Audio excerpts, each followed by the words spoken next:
Okay guys, I'm here today with Henry Akins, huge honor for me. Guys, Henry is the third American black belt from Rickson Gracie, and he was the head instructor of the Rickson Gracie Academy from 2000 to 2008. That was pretty much like the prime time of the Rickson's Academy, right? Yeah, Henry? I mean, man, we like in the early days, it was really like we were training for fighting, and it was all the UFC. It was really pumping.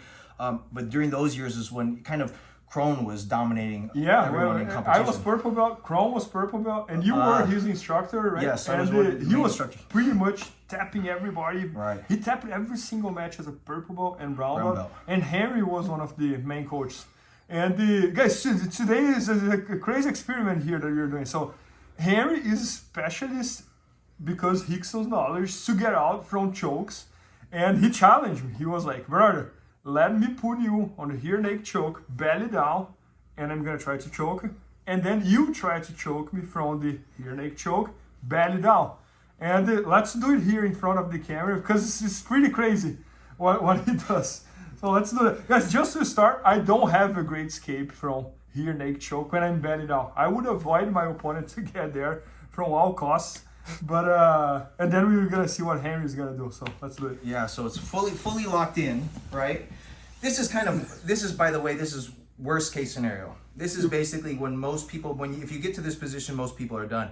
And so that's why it's so important for us to train this position, is that we start to develop comfort and strategies and ideas of how we can get out, even when it gets to this position, right? So imagine if you feel so comfortable giving someone your back, letting them lock in a rear naked choke, and you know that you can get out whenever you want. Just think about how confident, your level of confidence, right? It's incredible. So we're here, hooks in, right? One arm around, hand goes around here. And so the idea is I'm gonna keep this position, and when I start to squeeze, or when Bernardo says go, I'm gonna start to squeeze, and then he's gonna try to get out. Okay. Right? So whenever you say go, Bernardo. I think I'm gonna cheat, I'm joking. Okay. 1, 2, 3, go!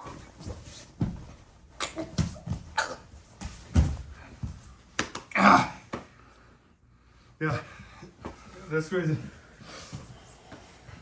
Yeah, let's start. Now let's go on you. Uh-oh, payback. This is what you've been waiting for. Look what he's gonna do, guys. It took me forever to understand, but then I understood.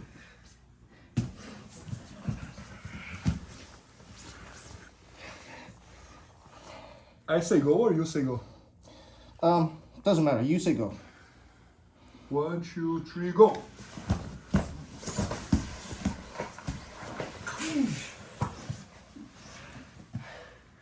One more time. Whew. One more time. There we go. I was turning purple for a second. I don't know if you got that. So, wait. 1, 2, 3, go!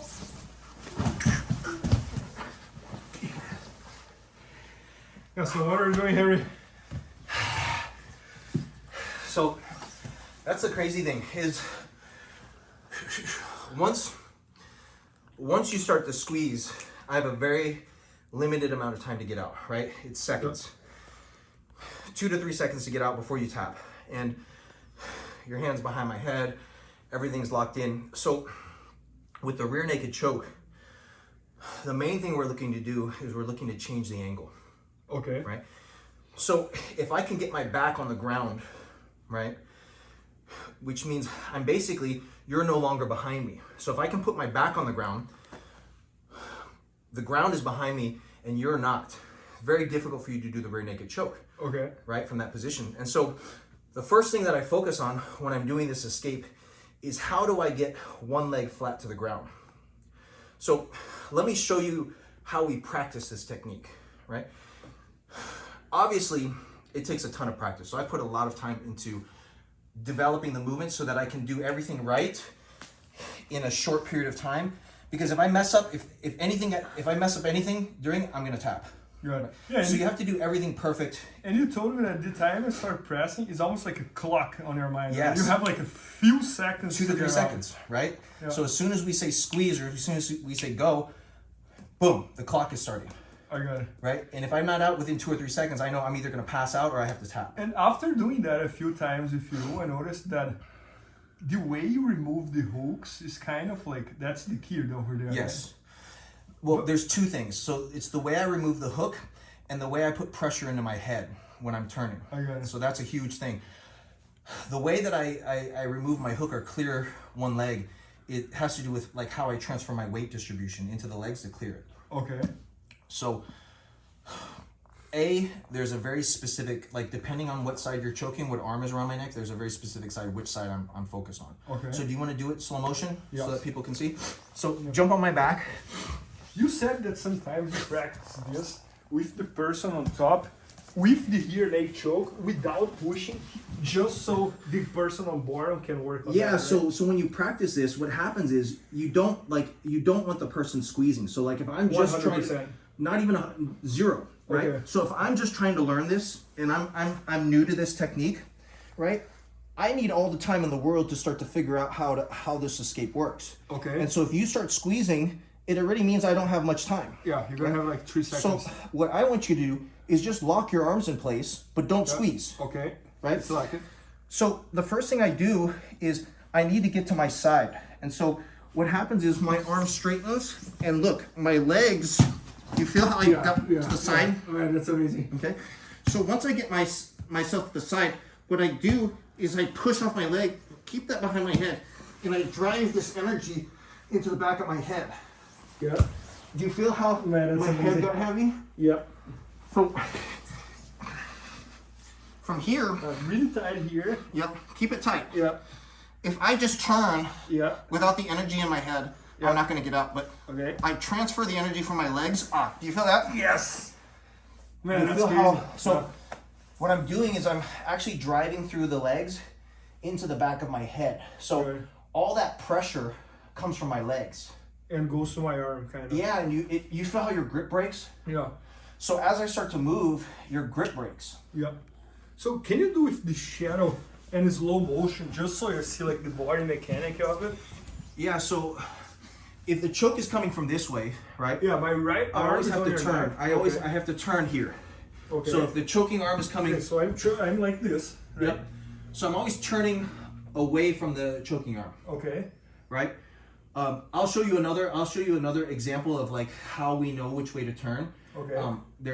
In my back systems course in how to defend with the back, there's a very specific way you need to turn your head if you want to avoid the rear naked choke. Yep. Right?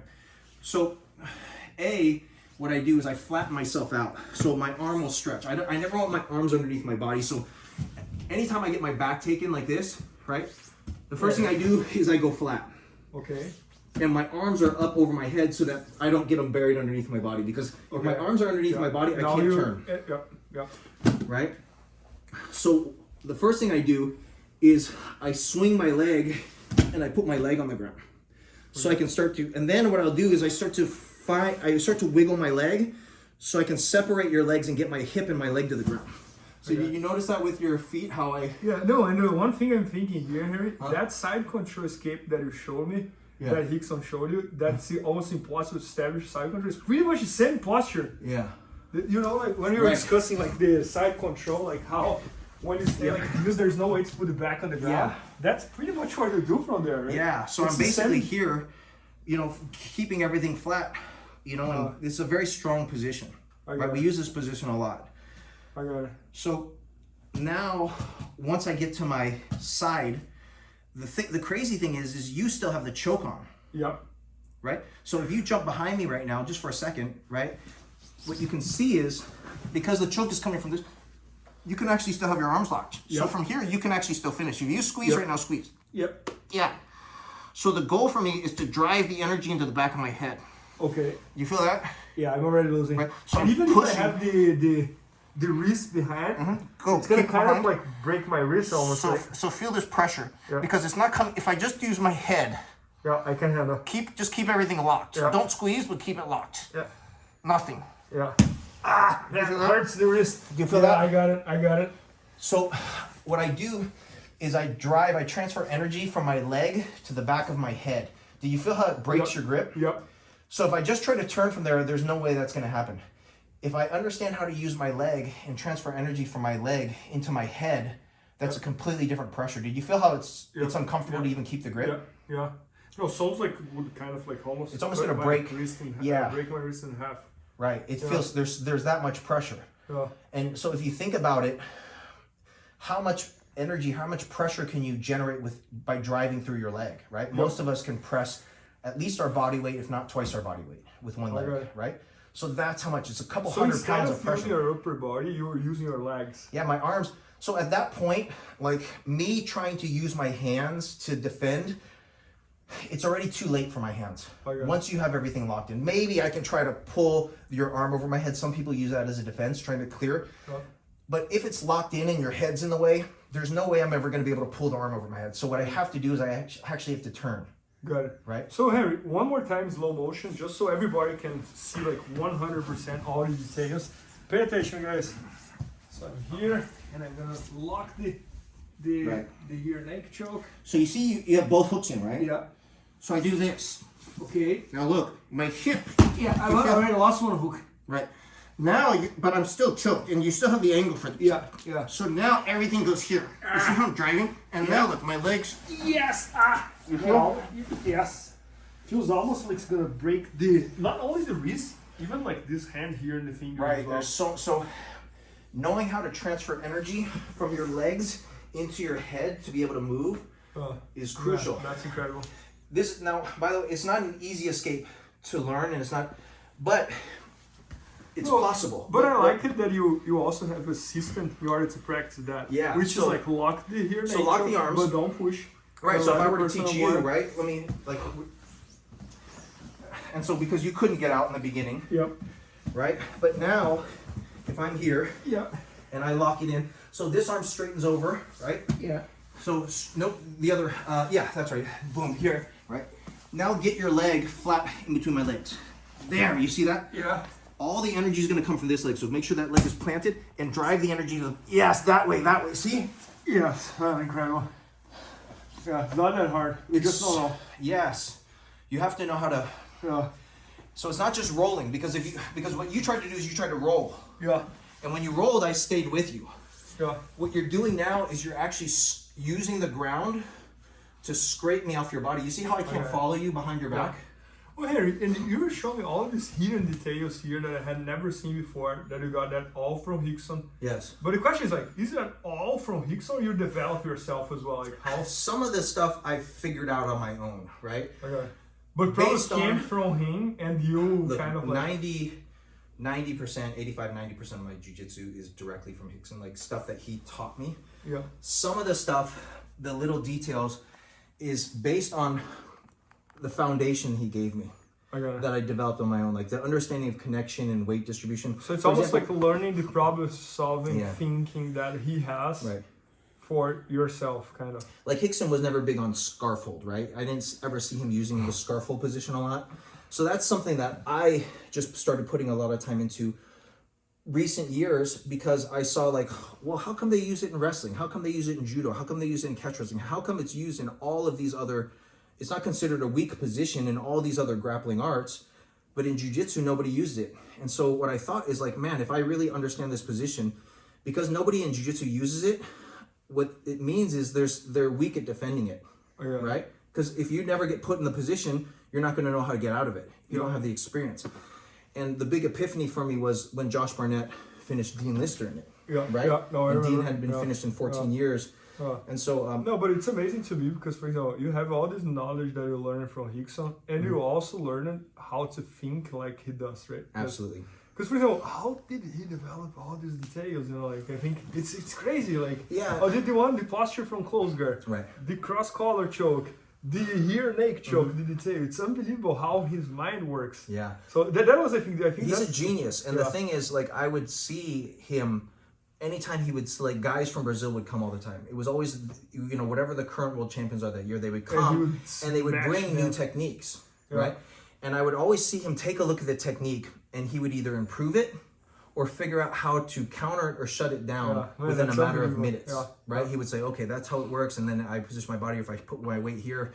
So it was really awesome just to be around him and to see how his mind actually thinks about jiu-jitsu and how he breaks down positions. And so much of that I picked up from him, just how to think about jiu-jitsu. Yeah, no, man, that's incredible.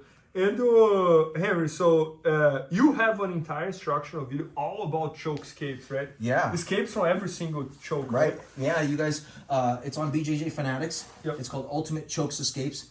And there's probably 30-something different escapes from all the different all chokes. Rear naked chokes when they're on top, on the bottom, cross-collar chokes. Mount choke. Yep, loop chokes, clock chokes. Yeah, that's incredible. You know, and so that's the foundation of jiu-jitsu. One of the things like that Rickson, you know, always tried to really put into my head is like his whole philosophy is he wanted to make himself invincible. He talks about that all the time, being invincible. And what that meant to him was that it's not that he can beat everyone else, but nobody could beat him. Yeah, no, and it's easy to believe because he never lost, right? Yeah. And Kron never lost as a purple and brown belt, which is unbelievable. Nobody has ever done that, and he is middleweight. Mm-hmm. And was that's one of the most that's one of the most stacked divisions, right? And competing in the open class. Mm-hmm. And I think especially talking about choke escapes, he had the best choke that I had ever seen, you know, like the cross collar choke. For me, it was he would pull guard and choke people from there. And he's got a phenomenal guillotine too. So I can imagine how much knowledge you guys know about escaping just because like it's also getting vaccinated, you know, like you're constantly getting vaccinated about cross chokes, chokes. Yeah. So no, that's well, and the rear naked chokes too is one of Rickson's, you know, main finishes. Like he's so good at taking the back. You saw in a lot of his fights, he finished by rear naked choke. And so for us, it's important not only to know how to do the choke effectively, but also how to be able to escape it when it gets that bad. No, but guys, make sure to check it out. This entire instructional from Henry, all about choke escapes. It's already at bjjfanatics.com. So go there and check this out. And thanks so much, Henry. It was amazing. Thanks, brother. Thank you. Please help me out to grow my YouTube channel. Just click subscribe. And to watch more videos, just click under see more videos. I hope you enjoyed. BJJFanatics.com. Use the promo code YouTubeFaria to get 10% off any instructional video. Improve your jiu-jitsu faster.